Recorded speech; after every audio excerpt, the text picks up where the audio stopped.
Hi అండి. ఇప్పుడు చుక్కకూర, మష్రూమ్ కూర, చుక్కకూర మష్రూమ్ కలిపి ఎలా వండుకోవాలో చూద్దాం. ముందు చుక్కకూర తరిగి పెట్టుకోండి. తర్వాత ఉల్లిపాయ, పచ్చిమిరపకాయ, టమాటా ముక్కలు తరిగి పెట్టుకోండి. కడాయిలో నూనె వేసి పచ్చిమిర్చి వేగిన తర్వాత పసుపు వేసి వేగించిన తర్వాత ఉల్లిపాయ ముక్కలు కూడా వేసి వేగించి అందులోనే కాస్తంత గరం మసాలా,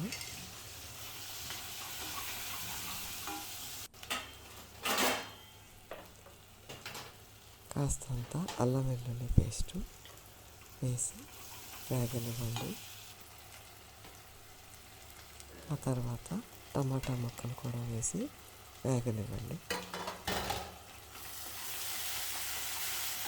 ఆ తర్వాత కొంచెం ఉప్పు వేయండి. సరిపడా ఉప్పు వేసి ఒకసారి వేగనివ్వండి.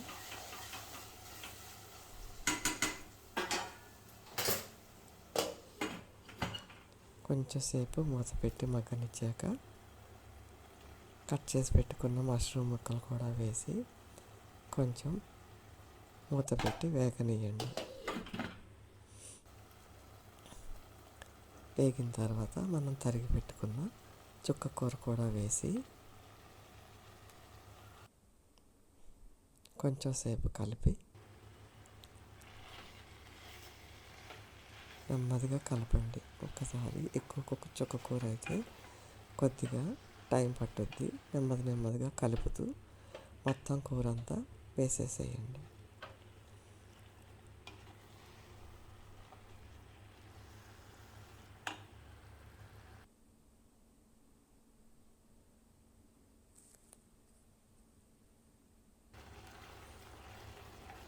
చూసారు కదా, ఉప్పు వేయడం వల్ల చుక్కకూర బాగా మగ్గిపోయి నీరు లేకుండానే నీరు వేసినంత ఇదిగా అయిపోతుంది. ఆ తర్వాత కొంచెం నీళ్ళు పోయండి. అన్నట్టు కారం వేయడం నేను మర్చిపోయాను. కారం కూడా వేయండి. వేసి మూత పెట్టి